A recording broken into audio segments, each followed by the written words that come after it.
News every 15 minutes, weather every 10, and sports twice an hour. Newstalk, KGVO, AM 1290 and now 101.5 FM. You're listening to Montana Morning with Peter Christian. The question is, what in the world is going on with mountain water? Good morning, everyone. It's Montana Morning. It's Tuesday, January 12th, 2016. Skies cloudy. It's 18 degrees in Missoula right now. We do have some patchy fog in the area. Roads mostly bare and dry this morning. And there is no Stage 1 air pollution alert. Air quality is good to marginal at this point. Good morning, everyone. Time now for a look at your news, brought to you by the Mustard Seed Asian Cafe at Southgate Mall. Our top story this morning, Montana officials were shocked yesterday when they found out that Missoula's Mountain Water Company had been sold. According to Montana Public Service Commission spokesman Eric Sell, Canadian-owned Liberty Utilities purchased Park Water, including Mountain Water, for $327 million last Friday. So Liberty Utilities informed us this morning that they went ahead and purchased Park Water, which includes Mountain Water, without the PSC's approval. And that is completely unprecedented in the state of Montana for a party to purchase a utility without the PSC's approval. And we were very surprised by Liberty's actions. The PSC was scheduled to review the transfer of ownership this month, but now the next time the Public Service Commission deals with Liberty Utilities may be in court. It's certainly an option that we could go to court over this issue and assert our jurisdiction, because it is certainly within the PSC's purview by law to oversee these types of transactions. And for Liberty to bypass the PSC, like I said, that's completely unprecedented. Now, in a continuing drama that continued throughout the day yesterday, there were strident responses from Mayor John Engen, and we even have more from Eric Sell from the Montana Public Service Commission. The mayor issued a press release that said in part, and I quote, "The company that lost Mountain Water Company just purported to sell the company to Canada. Carlisle's and Algonquin's announcement its supposed sale have no legal effect. The reality is that the city of Missoula won the condemnation case and has the court order to prove it. The city has the right to take possession of the water system at a price that has been determined in court." Close quote.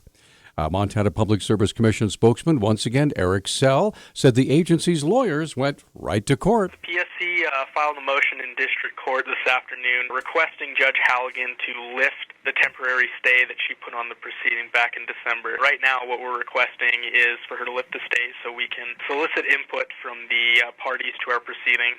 Sell said all parties know the Public Service Commission has jurisdiction in such matters. Types of sales and transfers always go through the PSC. They always go forward with PSC approval or are denied by the PSC. So right now we want to solicit some input from the parties as far as this proceeding goes, but to do that we need to have the stay on our proceeding lifted by district court. KGVO News will continue to monitor this volatile story as it develops.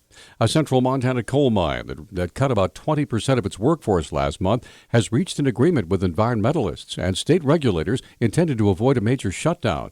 Yesterday's deal comes as a declining coal market leaves the future of some mining companies in doubt.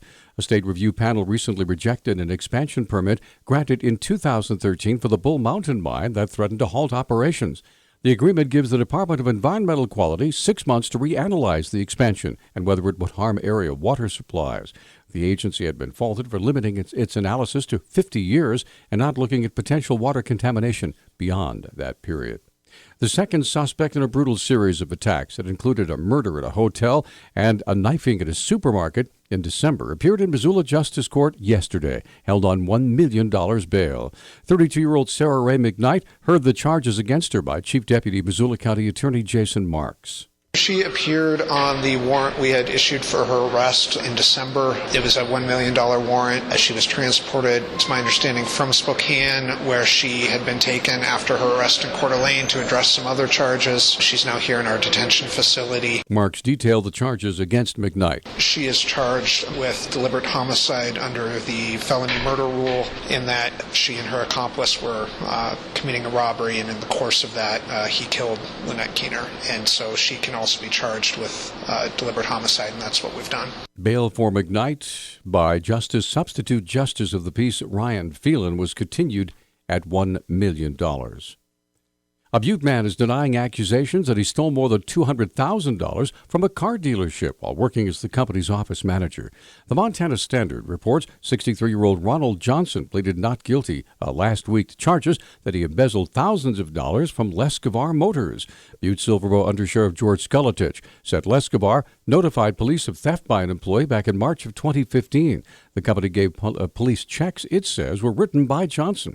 Skuletich says Johnson was arrested September 28th. If convicted, he faces a maximum of 10 years in prison for theft by embezzlement and 20 years for forgery. A representative for the family-owned Lescavar Motors declined to comment. There's been much talk recently about the pay that university administrators receive, even though enrollment has fallen over the past 3 years. However, as state employees, they're part of a pay raise agreement negotiated by the legislature.